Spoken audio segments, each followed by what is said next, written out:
Welcome back to my YouTube channel, guys. For those of you who made it to the second video, I really appreciate y'all for tuning in, whoever is tuning in. My goal is simple for this channel. I'm an NBA fan and have been for over a decade, and I hope to educate and entertain people surrounding the NBA and bring a dialogue to this channel and this community in the future. Like I said, my goal is simple. I just want to post one video a week, and last week's video was about why I believe the All-Star Weekend needs a one-on-one tournament. And in today's video, just getting right into it, I want to talk about Victor Wembanyama. So, as you guys know, for NBA fans out there, the season has kicked off, and as of this recording, the Spurs are 4-0, and Wembanyama has been utterly sensational throughout his first four games.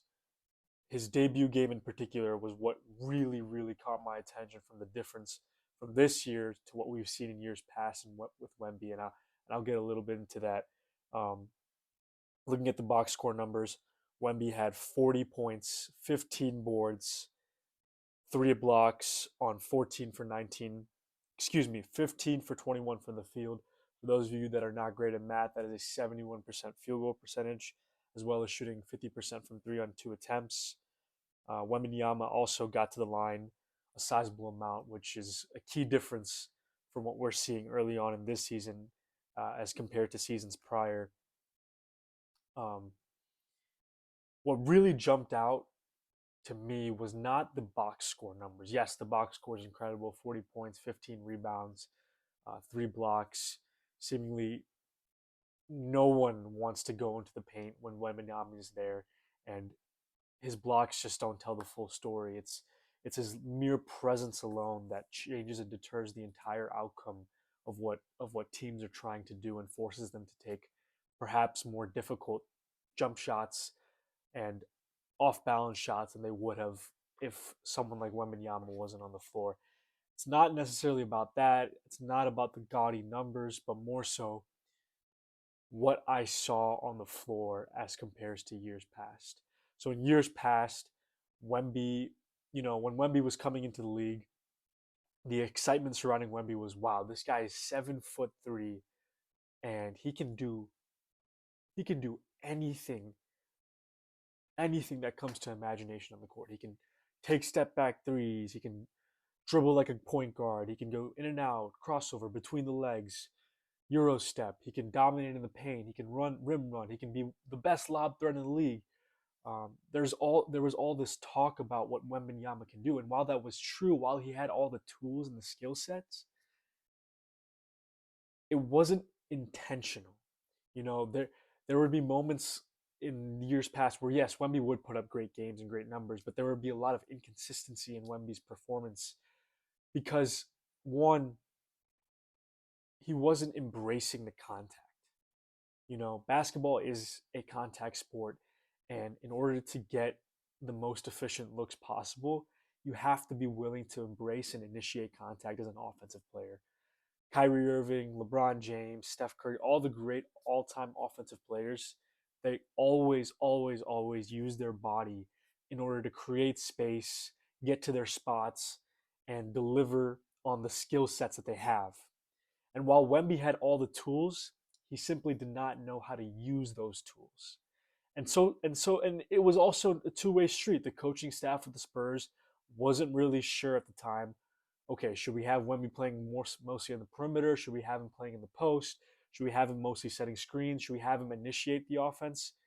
There was a lot of confusion on how Wemby should be played and how he would be most efficiently deployed. And rightfully so. When you have a guy that is that skilled and that talented, you ultimately want to experiment and try to figure out what the best solution is. Now, I'm not here to say that I've figured it out or the Spurs have figured it out themselves. However, the difference is the tools that he had in the past, he had all the tools, but now he knows how to use the tools. The way that Wemby is creating space and being intentional with his moves, there's a clear cut difference in what Wembanyama is doing this season. Um, his ability to just catch the ball face up and make an instinctive decision right off the bat of where exactly he wants to go. In years past, he would have caught that ball at the top of the key, maybe done a jab step, maybe done a step back, and then gone into a kind of crossover and drive attempt. Now he's being intentional in terms of the fact of, okay, I'm going to catch this ball. I'm going to get in my triple threat. I'm going to go right, attack left. I'm going to bump. If I don't have it, I have a counter. If I don't have that counter, I have another counter. He's not he's not being telegraphic in that sense, but he is being, you know, purposeful with his moves. It's not random. It's not him just, flailing around trying to show off all these cool tricks that he can do. And obviously, like, given his size and his skill set, he would impress with those tricks. And by the way, I'm not saying he wasn't able to produce in the past. Like, let's keep in mind this guy dropped 50 points in an NBA game last year. Um, and I expect more of that in the future. I expect just pure domination this time around. This guy is coming off a season where he averaged 24, 12, and I believe 3.5 blocks just off the top of my head. I think the difference now, though, is given that he's been in the weight room, and obviously Wemby's never going to be this jacked Shaq or Giannis type guy just because of his body type. He's so lengthy and he's so tall. Reports are saying he's grown to 7'5" now, where he was previously 7'3", 7'4" ish, and that's just absolutely absurd. But back to the point, like, he's developed muscle to this body. You saw in one of the first, I believe it was the first quarter of his debut game against the Mavericks, Wembanyama took it to Anthony Davis's chest. I don't know if you guys are aware. Anthony Davis is one of the greatest defenders the game has ever seen. He he arguably was the best defensive prospect in college basketball history. He, you know, coming out of Kentucky, he was the first guy who led John Calipari to their first national championship in Kentucky. And Davis wasn't nearly as polished as he is now offensively. He wasn't this, I'm going to get you 30, 40 type guy. He was just absolutely dominating defensively. And the impact that he had in college is similar to what we see actually now, funny enough, from Wemby in the NBA, which is absolutely absurd. The level of impact that Anthony Davis had in college in terms of no one would want to go into the paint. No one's even attempting layups, and if they are attempting layups, they're throwing these wild hook shots, or they're getting the ball swatted because of Anthony Davis's however foot wingspan, and just his defensive IQ as a whole. But Wembanyama was taking it to Anthony Davis, physically bumping him, getting off of his spot. And Davis, Davis is a strong, big guy, and he was just getting bumped out of his spot. And you would never ever see this type of physicality from Wembanyama in his first 2 years. Clearly, the man has been in the weight room. Clearly, he's been refining and being more intentional with his moves and having more go-to moves.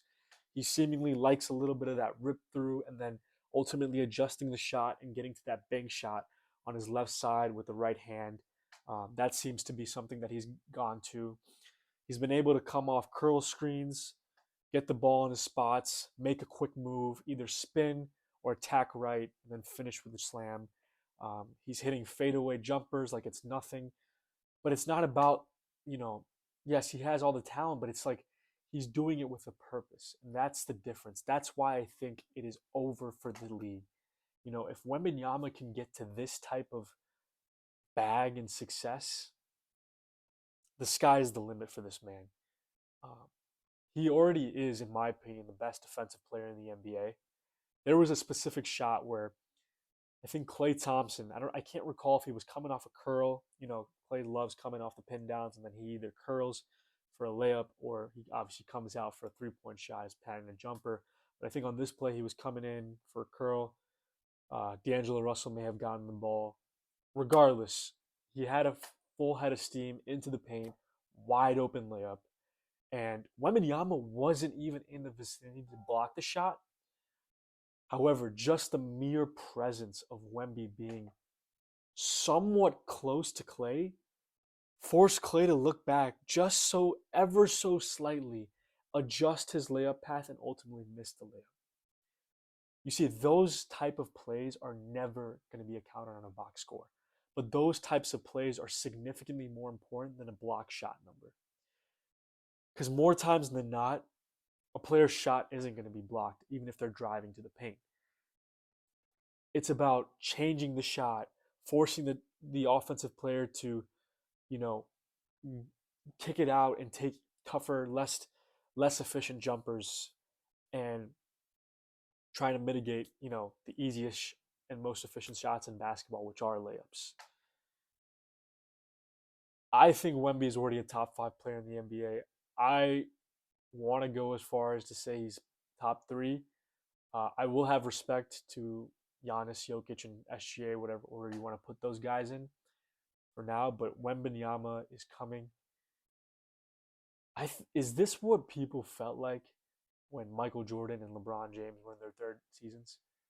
Because this is preposterous. I mean, I'm a I'm okay. Growing up, I was like a very enthusiastic sports, especially basketball watcher. I would overreact to plays, or maybe that was just my raw emotion. But like, since I've watched basketball for so long, it's not that I'm not impressed by certain plays, but the emotion and the excitement isn't always vocalized anymore. Like, I'm more of a stoic basketball watcher, but I still love the game just as much as I did 10 years ago. Um, so with that being said, you know, I've seen I feel like I've seen it all, which I obviously haven't.